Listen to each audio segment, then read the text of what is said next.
Hello, everybody, and welcome to the Third of Zone's Classic Who Zone. We're here for the Time Meddler parts 3 and 4. So I can see there's a couple of ones in the chat. So without further ado, we'll bring our panel on tonight.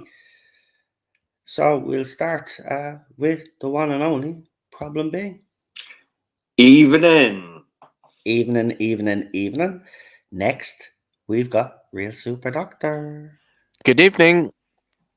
And last but not least, the one and only Queen Charlotte. Hello, everybody. How's everybody? Marvelous. Good. I've had a good day considering a game that I was like, oh, please be on Switch is now going to be on Switch. So I'm a very happy girl today. So, bit of a weird week, have to say. But that's probably an understatement. But you know yourself, I don't know, man. Last week was bad. This week, no better. It's just, I don't know, man. It's one of those, isn't it? Just Yeah. But myself and Cheryl are going to be getting stuck into this apartment now because we have a lot of paint. So we're going to be decorating now. So that'll keep our minds busy, you know. I think it's just the fact that, you know, we're doing feck all because you can't really do feck anything, you know. So, you know, now we got something to do. So obviously it'll be a pain in the ass because anybody that knows anything about decorating, it never runs smoothly. You know, we'd probably be at each other's throats by the end of it and won't talk for about a month. But there you go. It's at least the house be done. Yeah, what the key is, pick your own areas and stick to those areas. That's it. Look, we're determined to get it done, so we'll get it done. You know, it's no point of us arguing at the end of the day. We both want the end result to be the apartment looks nice. So, you know, there's no point arguing about it. Just get on with it, I say. Yeah. That's it. Right. Anyway, we'll. I've got it ready. Believe it or not. Wow. For once, Who are you and what have you done with Noel? Yeah. I've actually organised myself there now. So the episode 3 is the Time Meddler, and it's a battle of wits, folks. So if the rest of you's in the chat, because I know a lot of you's already put ones in. But if the rest of you want to throw in these are wands now, and I mean wands, that sounds a bit wrong. Your wands in, then please do. Oh yeah, wouldn't you know? I get it ready, yeah. But the thing is taking about 15 hours to load. But there you go, got a loading right. So before it goes all haywire again, I think everybody's ready. So let's get it going. So Queen Charlotte, go ahead. Yep, so 5, 4, 3, 2, 1, go. I got different headphones on, so hopefully you won't hear anything. Well, I actually can't hear that now. And it is the intro, so they're doing a good job already. So, that's it. There you go. Well done. I'm liking it. I'm liking the fact that like people are trying to, you know, keep their sound down and stuff, or trying to make sure it doesn't bleed through. So I appreciate it. Thank you.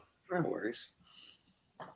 It's a pain in the ass, though. You know what I mean? I mean, we're literally talking over anyway. You think YouTube? Yeah, and you've got no image as well. Well, you need to be called JXE. Then you can play like 5 hours worth of Doctor Who clips without any problems whatsoever. Yeah.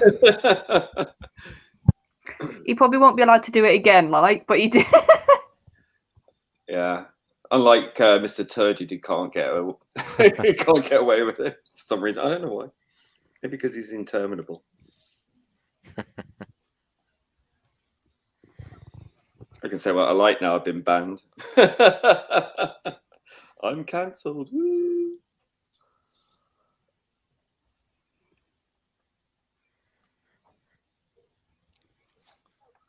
This made me laugh. Like at a certain time in television land, if you wanted to show like Saxon times or any of that time period, you just got a load of dirt on somebody's face, gave them long hair, Yeah. and like a longish looking dress thing for a bloke, so you were Saxon. Oh, it must be a king. How do you know it's a king? He hasn't got shit all over him.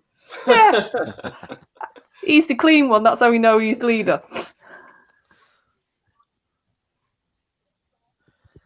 But that's what happens in Doctor Who. I mean, you look at Unearthly Child as well. The cavemen episodes, you can clearly see that they've all been kicked up in muck and that, and Yeah. It just makes me laugh. It's like shorthand, isn't it? yeah.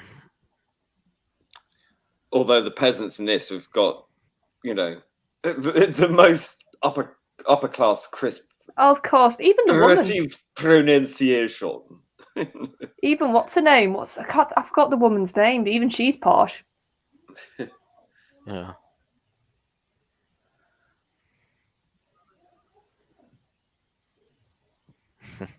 Gotta love Steve's hair, haven't you?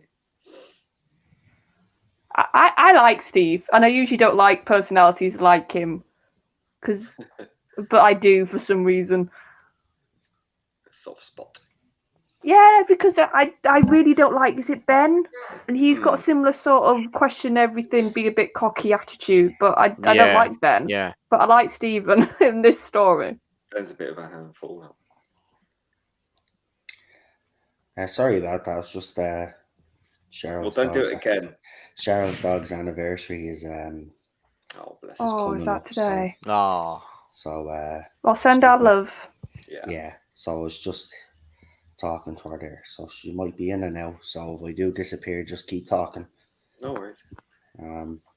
That's why we're doing the decorating tomorrow to kind of take our mind off things. Yeah. That's it. It's been a shitty week for most people, I've seen it like on social media and just the way people are. I wouldn't know. I do. I wouldn't know. I'm not on social media. I was going to say, do you feel freely for like a little bit? I've actually got work done. I was just going to say, I thought you didn't want to highlight it. You shouldn't highlight if you don't want to highlight it. You're gonna fight it anyway. So as you always do. So put in your reasons why you don't think that should have happened. I think it's ridiculous anyway, man. Yeah, you could be outspoken. Homophobia is alive and well and winning. Listen, you could be outspoken, right? But there's people that are worse than you on that platform, and every day they're saying vile stuff. Dogpiled the day before yesterday. Yeah, in a really, really concerted, organized campaign. Very, very bad. Doesn't matter anyway, man. Fuck it. You probably feel much better without it now anyway, do you? As I say, I actually managed to get some work done. Well, then there you go, man. Seriously, man. Until the RTD era comes back, man. Look, if it happened to me, I'd do the same. I'd just stay off it now at this stage. It's bleeding. Like that fella that goes after you a lot decided to call me a clown and stuff and retweet me tweets, and then I was wondering why I was getting some idiots coming on to me account all of a sudden. And look, it's cancer. That's what I mean. Let them have it. That's it. Anyway, back to this story. Anyway, good old Bill's charming the woman again. He does sing to his doctor, doesn't he? Must be the old man charm. Old man charm. He's always look at him. He's got a suspicious look on him as well. Oh, he's thinking, Yeah. Yeah, he's got that suspicious. See, that's the thing about Bill Hartnell is because he knew how television actually worked. He knew it was like a wee kind of small box in the center of the room, and there wasn't very much you could actually get into it, and because he was that good of an actor, he knew about facial expressions. He knew about grabbing lapels and how it was important, and how everything was timed in his acting and his performance, and how he was convincingly made the story come. He made the stories actually come alive. He was the Doctor, and it was very important to him that this was his message of how he was explaining the character and that with all that kind of mannerisms and all that, and you can see that it runs through all the Doctors, from Hartnell to Peter Capaldi. Yeah, it seemed to stop after that, didn't it? Yeah, Yeah, but the thing is with Bill, and I think this is why Verity fought to have Bill as the Doctor, is he's experienced. He was a good old hand in the fact that he'd done Carry On. Was it Carry On movies? Yeah, he done have quite a lot of carry-on movies, and he did a lot of war movies as well. Yeah, so he had a he was lot of raw. film underneath his belt, and I think that really helped him, and why Verity actually was like, no, we need an older actor. We need somebody who's got that life experience, because the Doctor needs to show that. Because also, in this time, they didn't want to talk about the Doctor's backstory. They didn't want to with dialogue tell you a lot. They wanted, I think, Bill to say a lot without saying anything, sort of vibe. Do you know what? Oh, it would have been very interesting to hear our thoughts if she was still around. Obviously, our thoughts on Eccleston, Tennant, and Smith, Capaldi, and obviously Whittaker. Be very interesting to see would she be down for younger men playing the Doctor. Yeah, it would be interesting actually to see, because obviously in the classic run we had Peter Davidson, so it would have been interesting what she would think of Peter. Yeah. Because at that point she wasn't a lot to do with the show, was she? I don't know when she stopped. No, don't think she was. But actually, it would be interesting to hear what our thoughts were about Peter Davison playing the Doctor. Actually, is that Verity Lambert? Yeah. Yeah, Verity Lambert quite liked Christopher Eccleston and David Tennant, apparently, because she praised Russell T Davies for bringing the show back. Was she still alive then?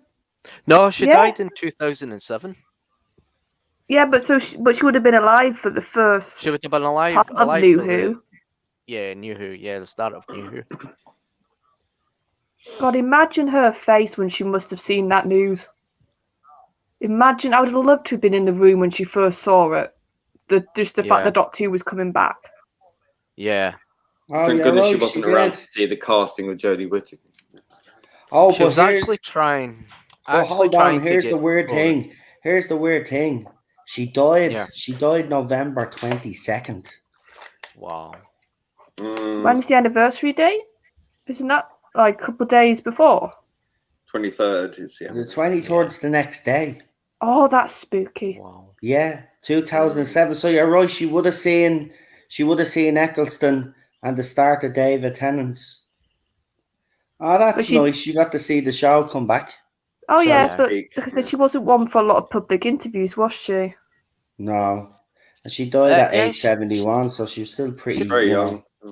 She did quite a lot of interviews and for, I think it was for Mythmakers, the real-time videos, and she also did documentaries as well. And she did. That makes sense. I mean, more like press. Yeah. More like the actual press, not documentary type of stuff. Yeah, but I see her in some television interviews. She's completely nervous. Oh God! And see, I can't pitch that because all the people who knew her at the time, said she was, in the best sense, sort of a battle axe, because she would just do what she wanted, and she was very headstrong. She had to be. She had to in that time, fight a very sexist mindset. BBC, that's what I mean. She fought for Bill. I think if it really wasn't for her, we probably wouldn't have Bill Hartnell. Yeah. I think the BBC would have maybe gone with somebody a bit younger, actually, now I think. Well, they probably wanted like a romantic lead. Yeah, that's what I'm thinking. They probably would have gone that route. See, it was mostly her choice for the companions as well. I mean, it was her that got Jacqueline Hill, that plays Barbara Wright in the show. She managed to get Jacqueline Hill on, and I think she got William Russell on as well.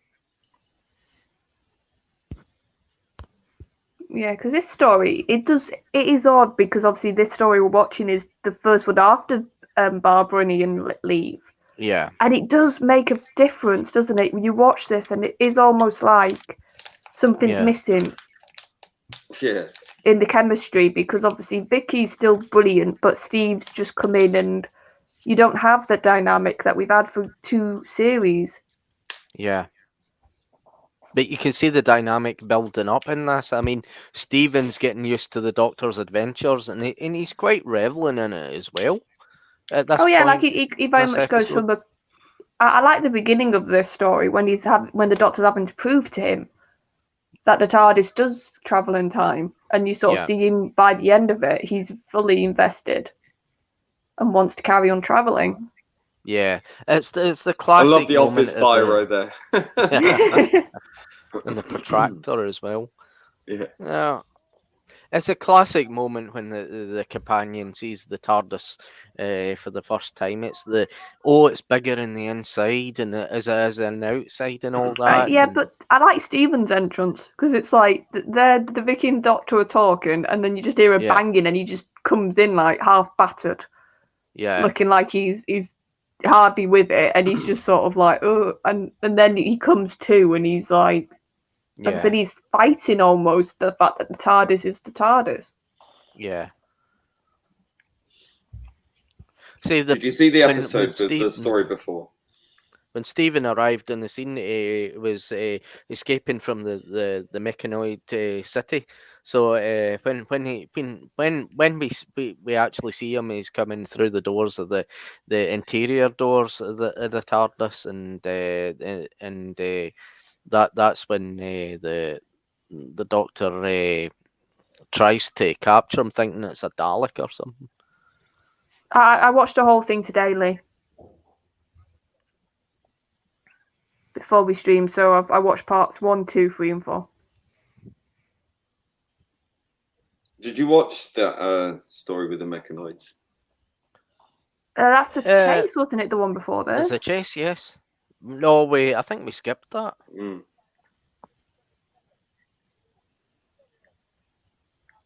I think I watched a bit of it, and then I learned we weren't going to do the chase. Yeah. So I probably did my thing of watching the half of it, like I do now.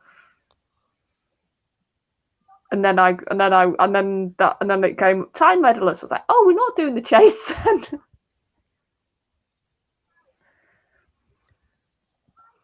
And this is easily one of my favourites because it's drawn you into the fact that there's this other time traveller here, and we just don't know quite yet until we get to see what he really is. He is another one of the Doctor's people. Yeah, there's sort of lots of clues, isn't there? Scattered, and then it isn't till like the end of this episode, going into the 4th, where you click. Oh, I mean, he's another TARDIS Spider's pulling his John Pertwee costume out tomorrow to film a cosplay contest. That we want pictures. We demand pictures. Sorry, carry on. I mean, when the monk was on top of the hill and he was looking down and he saw the TARDIS materializing, the look in the monk's eyes when he sees that is totally priceless.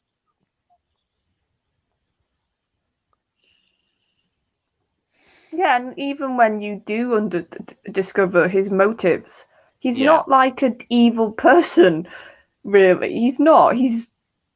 He's something that you could understand that one of the Doctor's people would get to a point when they're like, no, actually, if I nudge history this way, if I do this little thing, it's better than the recorded history.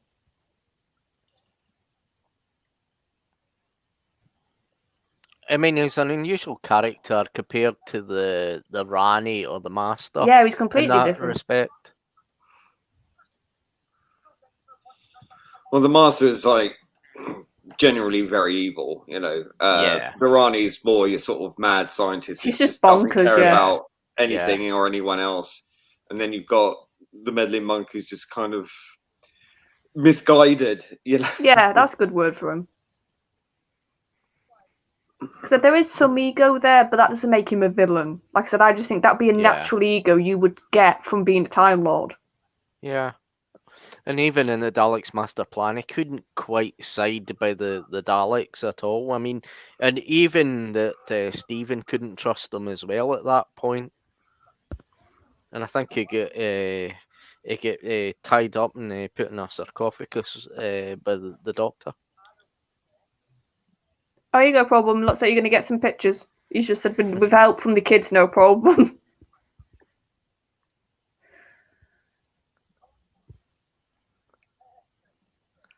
I do love the scenes with them together, because they just play off each other so well, the actors as well.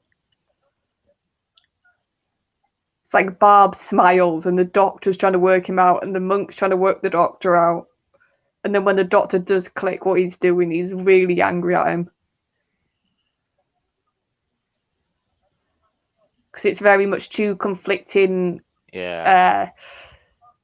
thought, like way of thinking, meeting each other.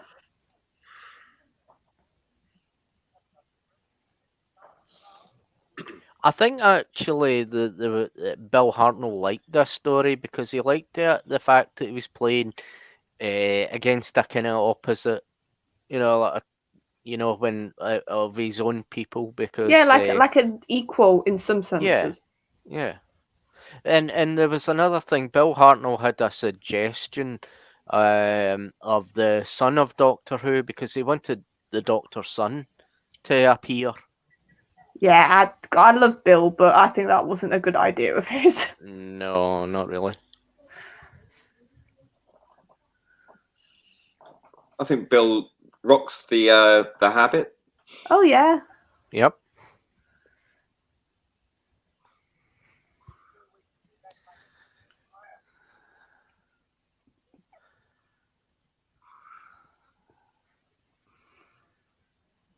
He also likes dressing up in pantomime and all that. Yeah, you can tell he likes it. Yeah. Any opportunity he gets.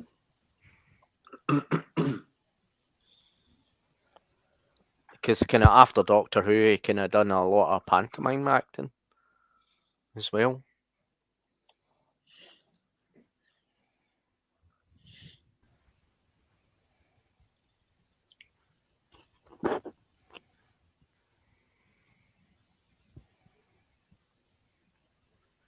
Ooh.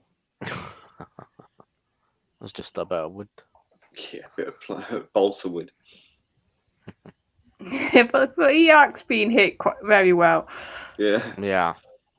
It was. And that's half the thing with those sort of stunts, isn't it? It's how good the guy is receiving the hit. Mm-hmm.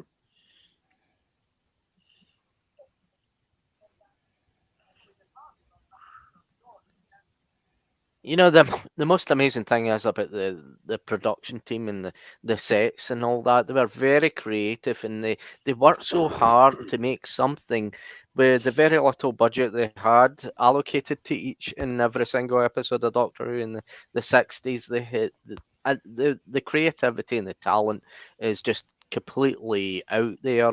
I mean, to create such things and all that, and the talent is really there. It's really something that lacks today, because I mean everything's done in CGI. I thought you were never coming in. I love that.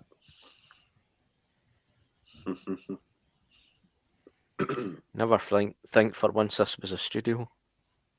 You see the trees painted in the background. Yeah. Yeah, but they were clever in the fact that they knew the BBC at this time was really good at historical stuff. So they knew they would always be able to... Well, you have to remember back then it was play for the day, really. You know, it wasn't made for realism like it is today. It was just... all TV drama was like stage drama. Yeah. It was never trying to pretend to be realistic. Doctor Who was just planned on to be a kind of escapism, kind of television. So it was just aimed at the kids back then. It was but aimed definitely at Bill's time, it was very much seen as almost like you said, this kiddie show that could have some it's a kids show exciting that adventures. they could watch with their grandparents, Yeah.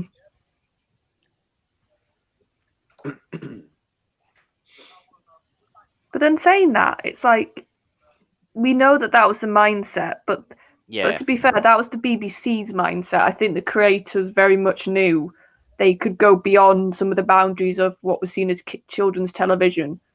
Because if you look at some of the stuff in the Bill era, there's some quite dark stories, or dark concepts, maybe is the better term, sort of weaved into the episode.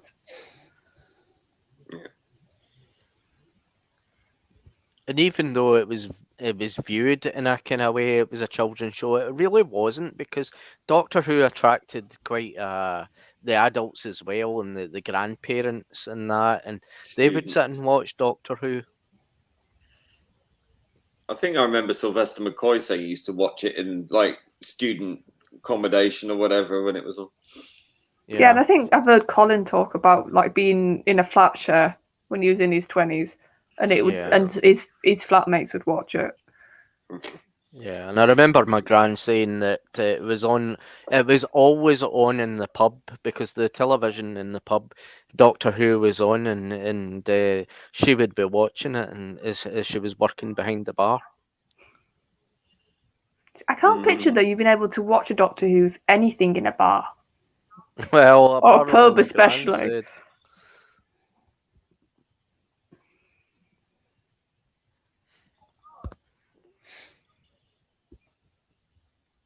Oh, TARDIS, they've never understood the audience for Doctor Who, the BBC. No. We're just saying how from the beginning it was like that with their view. And I do think that, like I said, the creators very much were like, no, it's not just a really kiddie, safe show. We can actually push what we can tell and have some quite adult stories. Yeah.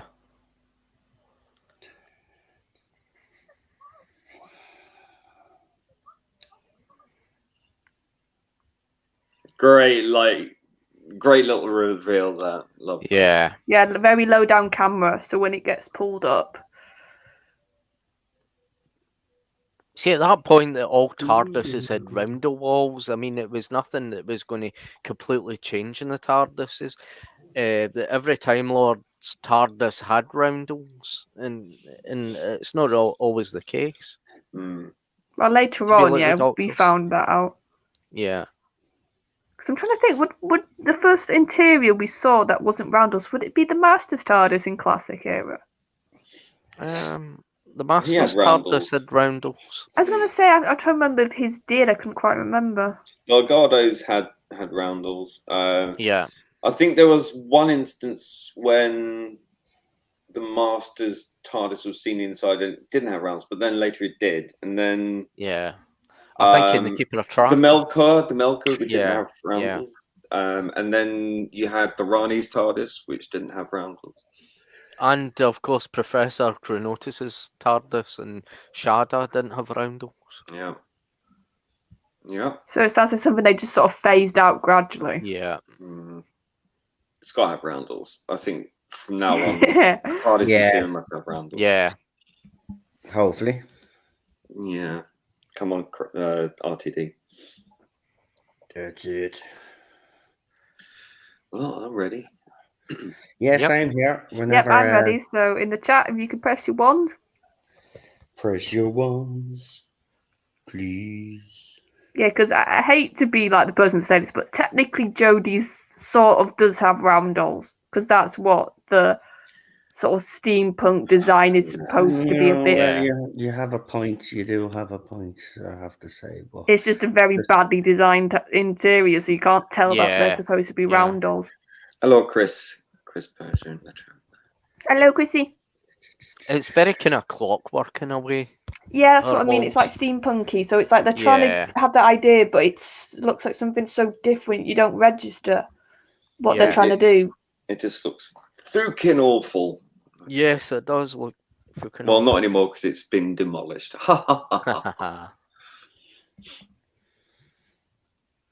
Right. Is everybody in the chat ready?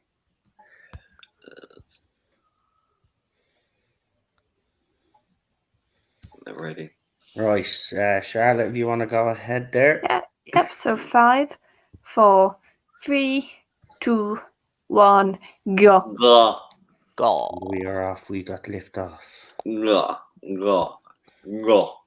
Oh, can never get it quite right. Well, you almost sound like you're coughing, like you're ill when you say it. Gah. Yeah, like something stuck in your throat almost.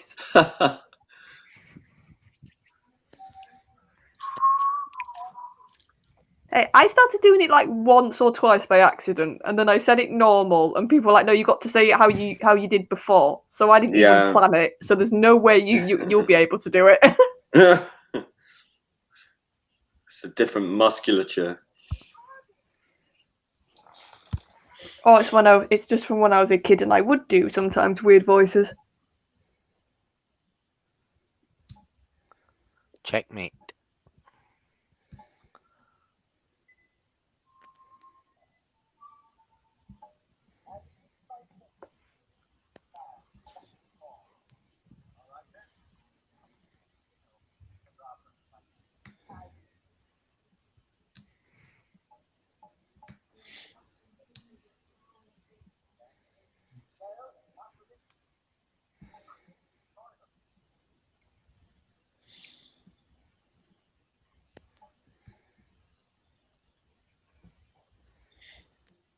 Oh, look at Bill's eyes; they're just like popping. Yeah. It's like crazy, like angry eyes.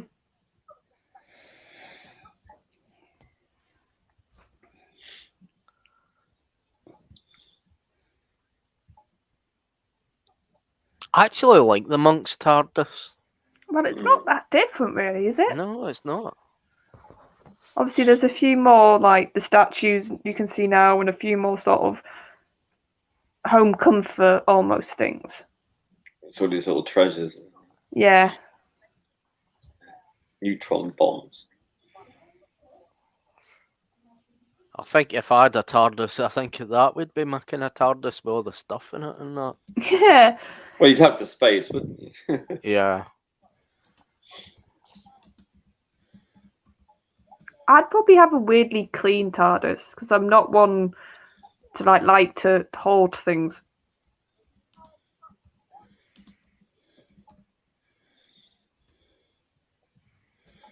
But then I would like to have a console like Matt's, which is just a bit of everything stuck on it. Because I did adore that with Matt's TARDIS. What could have been interesting with this story is if they used this to get the Doctor to travel throughout history to recorrect all the changes that the monk had made. So what, like, have like a follow-up story or in the same? Like going to meet Leonardo da Vinci to try and kind of change his mind about powered flight, you know? Oh, so it'd be like a chase in a sense that the monk would go to a place, the Doctor would then yeah, that could work. But come on, they wouldn't have the budget for that. That many sets would kill them. It's like we were saying last week, I just think it's crazy that modern Who has not used the monk in any sense, because you could really, with today's technology, do a really brilliant monk story.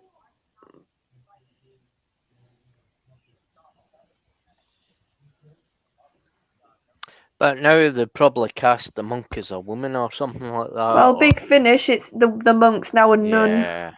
Yeah. So if they did that, I wouldn't be interested at all. But they did the actual monk from this story, because it does leave with almost a bit of a hint of, oh, they're going to face each other again, doesn't it? So yeah, I really think that would be a score to settle. So it'd be interesting for the monk to appear with any of the new Doctors.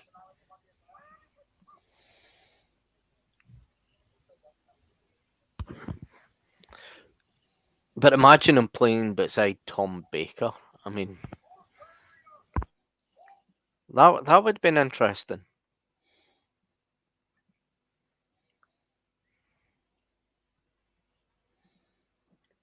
See, we wouldn't have called them Vikings. We'd have called them Danes.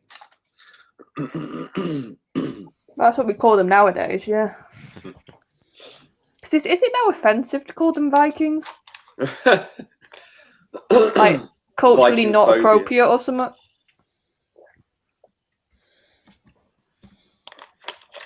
I don't think they would have minded.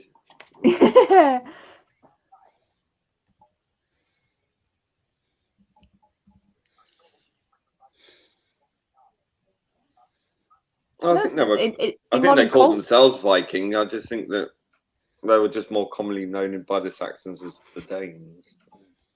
Yeah, and I think that the Viking is more of a modern-ish term given to them. I'm not sure the etymology, but can look it up. Because Viking doesn't sound very. My house at school was Viking. Oh, did it keep any of the original features? Huh? Did it keep like any of the original look then? No, I mean my schoolhouse. Oh, right.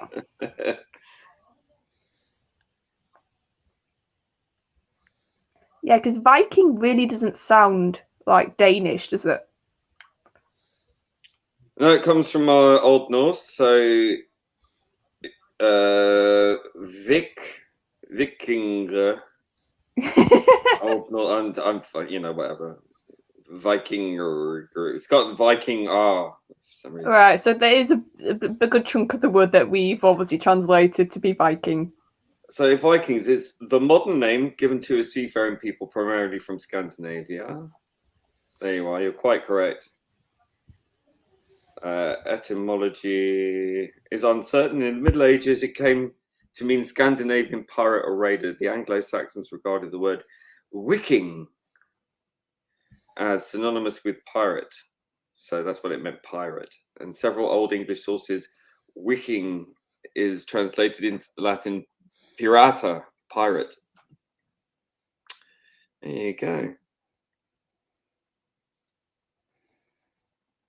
So it's actually a Saxon word meaning pirate.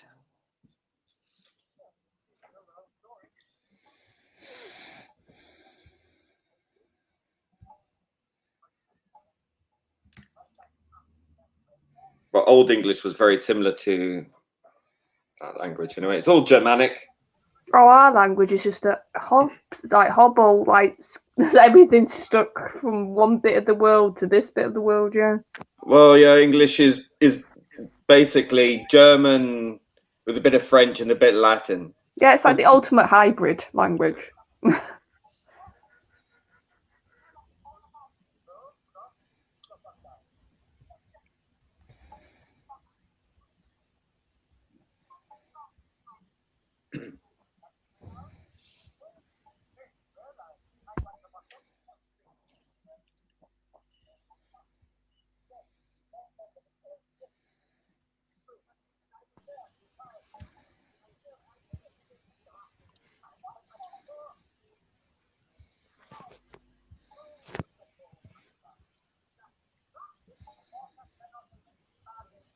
The Doctor does look sort of odd in that costume, stood in the TARDIS.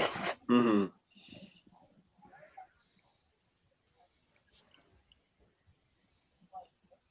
But it also makes me think of Matt's Doctor, because obviously he was a monk for a little bit.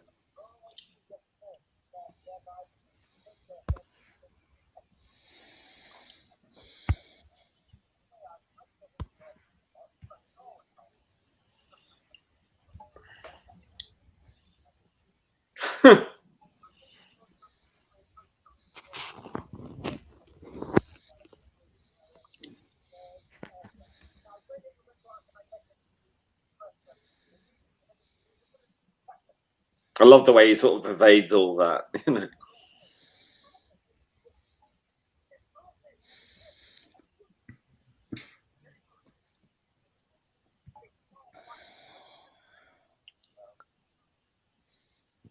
Come on, cameraman. Yeah, it's like, come on, follow Bill. He's an old man. You can do it.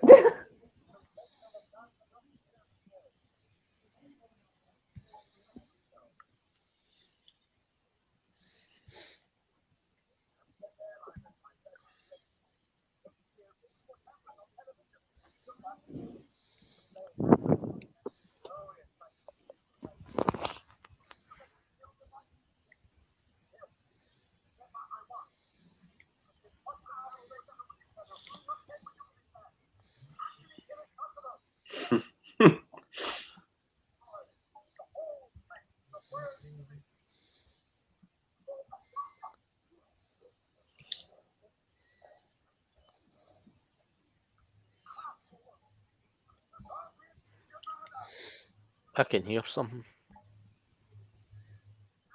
Yeah. Is something to get something?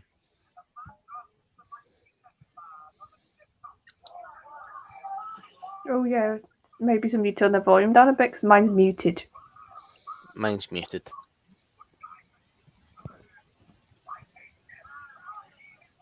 They are sort of shouting in a bit now, all the actors, so I think that's why it's bleeding through a bit.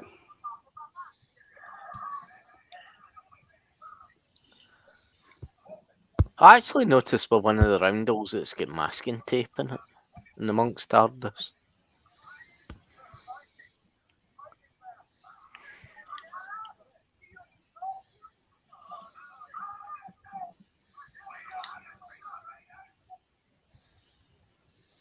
You got a timestamp? 11, like 16 coming up now. Right.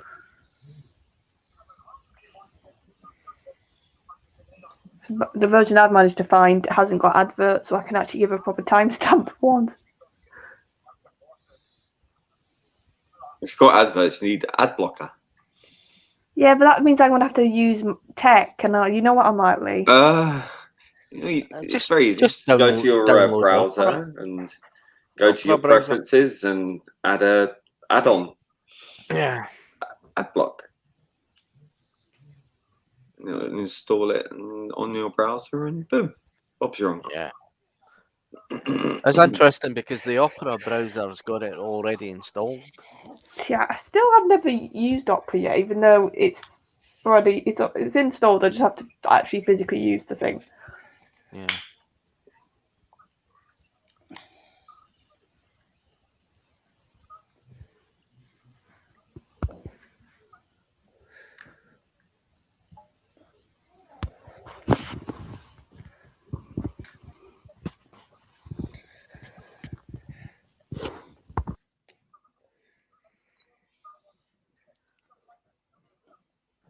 On the actual DVD release of the Time Meddler, there is a commentary with Verity Lambert on this, and she discusses how they introduced the monk as a part of the Doctor's people, and how they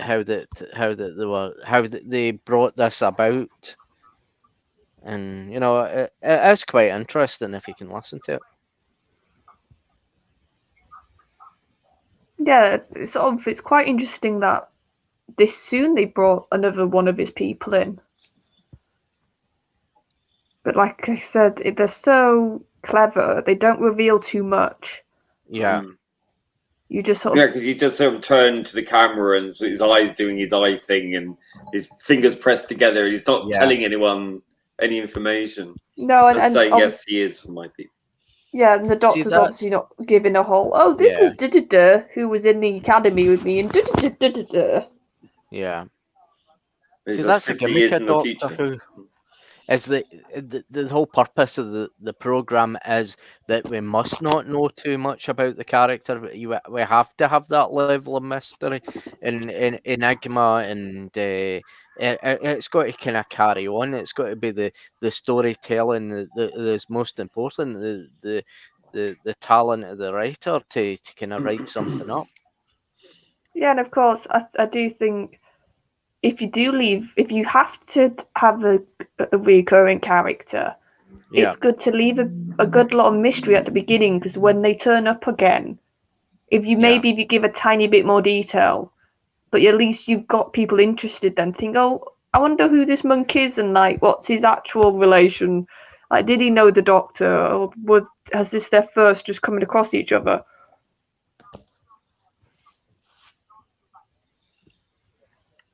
Oh, I tell you.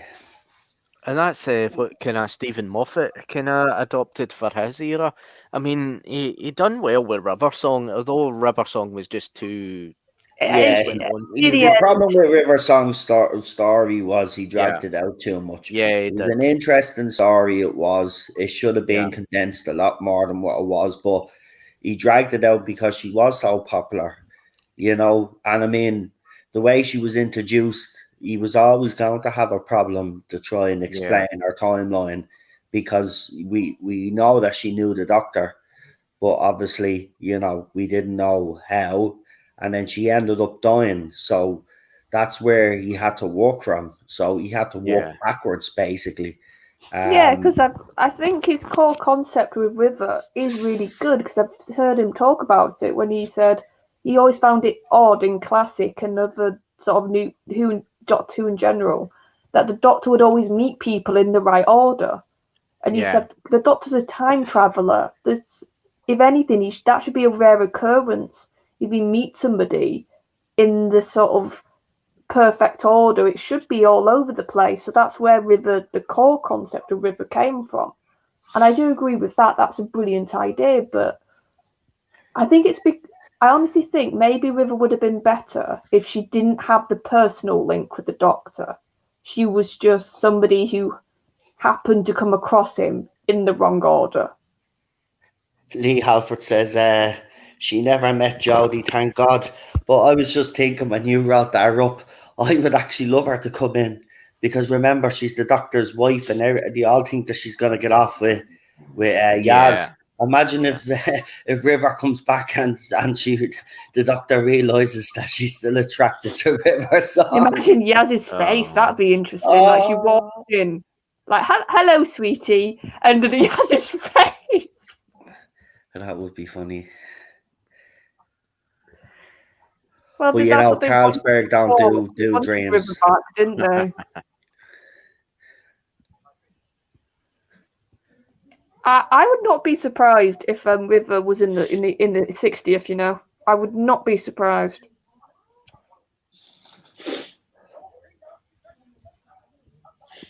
So I knew she was a Moffat character, but she got introduced in Russell's run.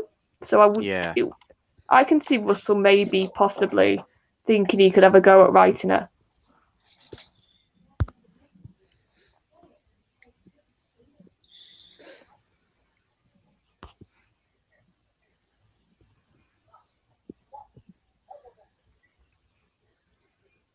So now you're thinking, what's the Doctor doing? It's a complete clever trick. He's going to fix the monk's TARDIS for him. Yeah, spoilers. Mm-hmm. Yeah, he's like pleased with himself.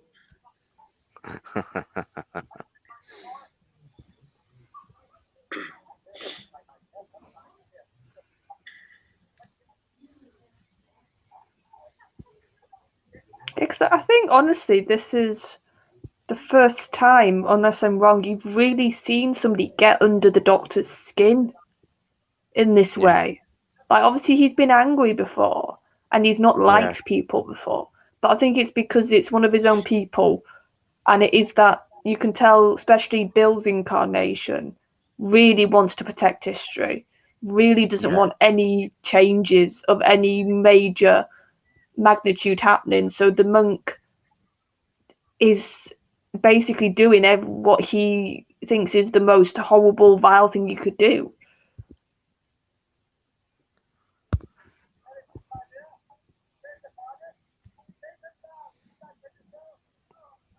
Oh, that'd be interesting, Lee. If she directed the 60th, I'd be down for that.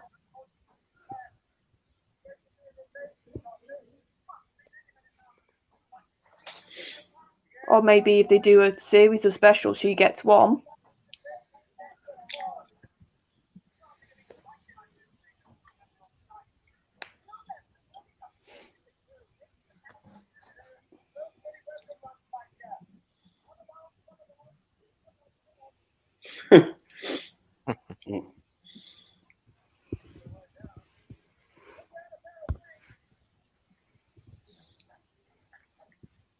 I like how they did that sky. I don't know if it's a projection or something It looks like like a that. projection to me.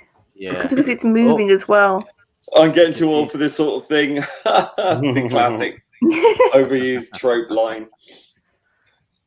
You can see the shadow against it. I wonder if that was the first time anyone had used that. Probably not. I love his reaction when he's reading the letter, though, in a minute. Such Yeah. a good act. You can see Peter just being such a good actor. And he goes from cocky to like laughing to like, oh God, what have you done?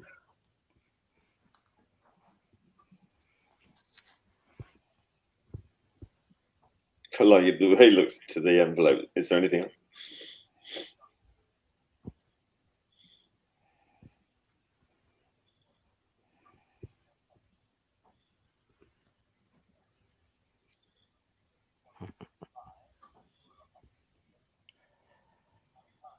Yeah.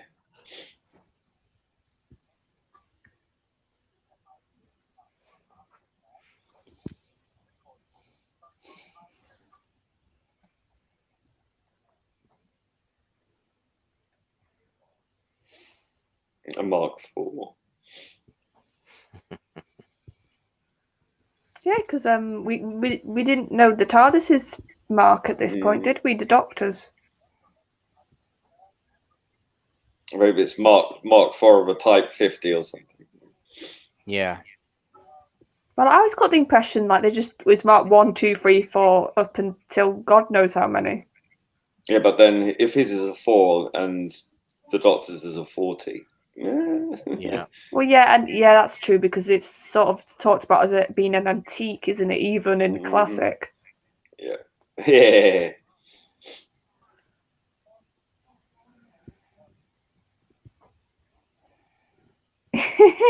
This is like No, that's proper just Alice in nicely done. Wonderland.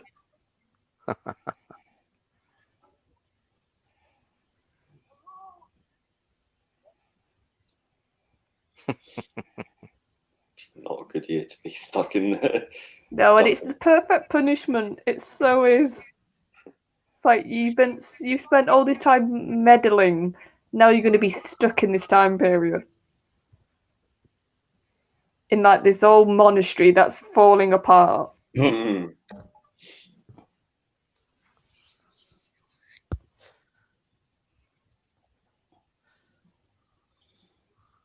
So somehow he escapes from 1066. Yeah. Well, he managed to fix it somehow. Yeah. A secret button. Yeah, but it's like how the Master is like dead and then suddenly he's back alive. Oh, this is a gorgeous shot. Chroma effects. Yeah, I quite like this. Yeah, it's very good. And especially the music over it. I can hear someone's music bleed through. It's not mine.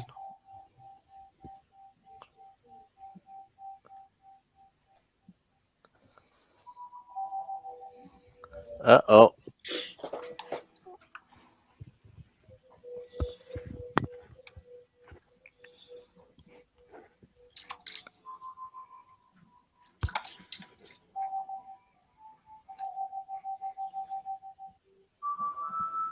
All right, that's very loud. You're gonna have to mute yourself, mate. That's really loud.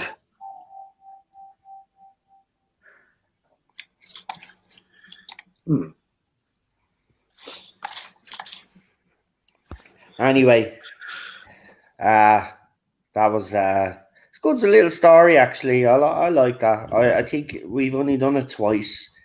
I think on the channel, so I think it's one of those stories that we haven't done too much. And that's season 2. We finished season 2. And that's it. Season 2 is finished. So I'm going to give it an 8 out of 10. I think William Hartnell's performance is great. Like they're all great. Yeah. Hartnell's era is actually very good. I know some people find it a slog to actually run through, but I'm actually enjoying it. I don't know about you guys, but I'm enjoying it. Yeah, I'm gonna give it an 8 out of 10. So yeah, as I said. So yeah, Queen Charlotte. Yeah, I'll get the negatives out first because I did find this felt like to me it took a while to get going, the story, even though it's a 4-parter. And I think that's because, in hindsight, it is that slow reveal of the monk, and I can see why they did it. And I think by the end it really works. But just that first episode, I found watching it, it felt like it dragged a little bit. That's my only real negative. Like I said, I really love the monk once you get to really see who he is and what's he doing. It's nice to have a sort of antagonist who has got in his own head good motives, and he honestly thinks he's doing good. How he explains that he really thinks Harold would be the better king and would stop all the fighting that we got in actual history. So, like I said, that's always really interesting when you get a character like that. I like Stephen. Like I said, he's that sort of, at the beginning, he's really not trusting and questioning the Doctor. But you sort of see once he clicks, they are in Saxon times, he's a lot, he's very proactive. He's very protective of Vicky and he's willing to sort of get involved, which is good. Vicky, once again, I really do like her. Because she, even in this story where she might not have as much to do as previous ones, she's still very headstrong and sort of saying what she thinks. And when Stephen is sort of being a bit cocky, she does sort of put him down in a nice way. So that's good to see. And I do sort of, you can start to see a bit of the dynamic between them develop here. And Bill, like you can see, he's really enjoying this one because he's got the monk in it. He's enjoying the sort of sparring that they do, the verbal sort of matches and the sort of playing off each other and the sort of chess game with the idea of the monk playing with him and him playing back. Yeah, so I'll give this an 8 because I'm knocking a few points off because it is a bit slow to start for me. Fantastic, Lee. Yeah, I think the scenes with Bill and Peter Butterworth are absolutely to die for. They're such fun. And Peter Butterworth, obviously, is just such a class act, such a great comic actor. Stephen doesn't seem to be doing all that much, I don't think, in this story. As a new companion, compared to sort of his more heroic sort of side during the chase and all that. And the villagers, who gives a shit? Yeah, they're just there to be villagers. They're just there to be villagers with these upper class voices, and the Vikings sort of just aimlessly drift about from scene to scene. It has a serious pacing issue, this story, and it's a lot of silence and a lot of shuffling around corridors and not much happening. And it's kind of strange because you've got this kind of gothic-y atmosphere and this kind of medieval atmosphere, but you've got this kind of sort of almost semi-jovial character in it, and it's a bit of a contrast. Kind of works and kind of doesn't at the same time. Vicky's charming in this, but again, it seems to be a lot of skulking about. I love the plot that finally sort of becomes more clear. I mean, we see all these modern things. I mean, I think in hindsight, because we've seen it enough times to know what's happening, but it's a good concept, and it's great to see a new time meddler. We don't know he's a Time Lord at this point. And seeing another TARDIS, even though it's pretty much almost identical, but it's lovely to see. I just think for a 4-parter, they spent a lot of it, I think, deliberately skulking around corridors and all this kind of stuff to waste a bit of time to fill in like to fill out the timing of the 24-minute episodes. So for that, even though it's charming and I do love the monk, I'll give it a 6.5. Fantastic. Real Super Doctor. I would give it a 9 out of 10. I quite like the fact that the Doctor just stumbles into 1066. The TARDIS materializes on the beach and all that, and he's quite unaware that something's going on, and it was just all the clues that is all around the space helmet, the Stephen finding the watch, and everything all adding up in that, and the monks. The monk's music playing, and it was in the Doctor discovering it was a gramophone and all that, and discovering the monk was actually one of his people and that, and I quite enjoyed this one for the fact that it was trying to introduce a new character. It was trying to introduce the Doctor. The Doctor has other people about the place, that he's not just the only time traveler, and it was just at that moment to kind of establish that. But I think Verity Lambert kind of left the door open for that, for him being one of the Doctor's people. Yeah. But I like the creativity, the sets, and all the things that was done to produce this episode. The acting is pretty good. The villagers was another interesting kind of plot element. It was because of the Vikings coming and all that, and it was a wee bit kind of. For a children's show such as Doctor Who, I think that's a bit kind of graphic to introduce rape. I mean, the rape of Edith by the Vikings and all that. It's like, should that have been in that episode or not? It's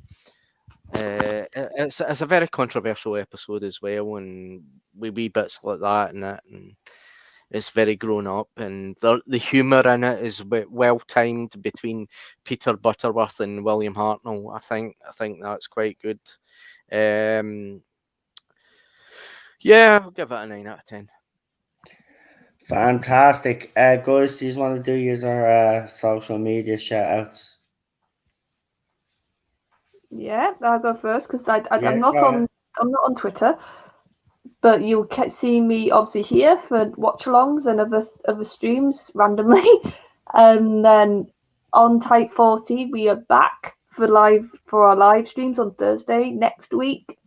So come and join us for that, because we've had a couple of weeks off. So it'd be nice to get back to that.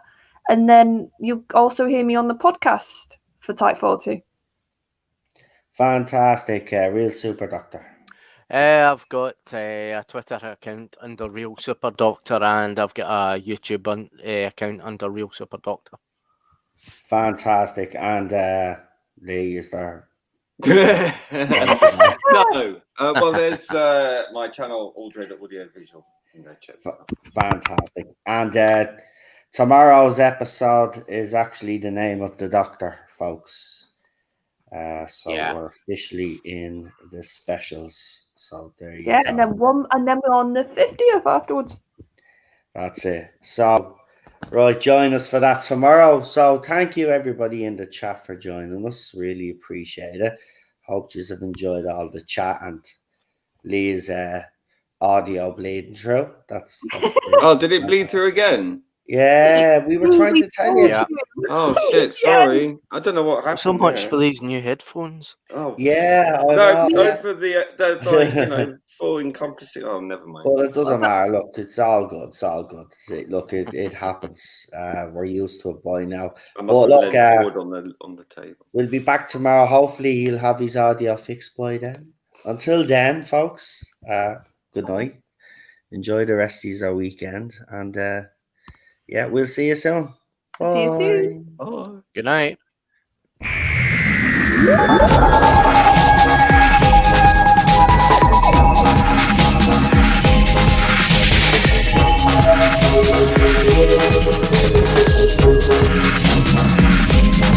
Thank you.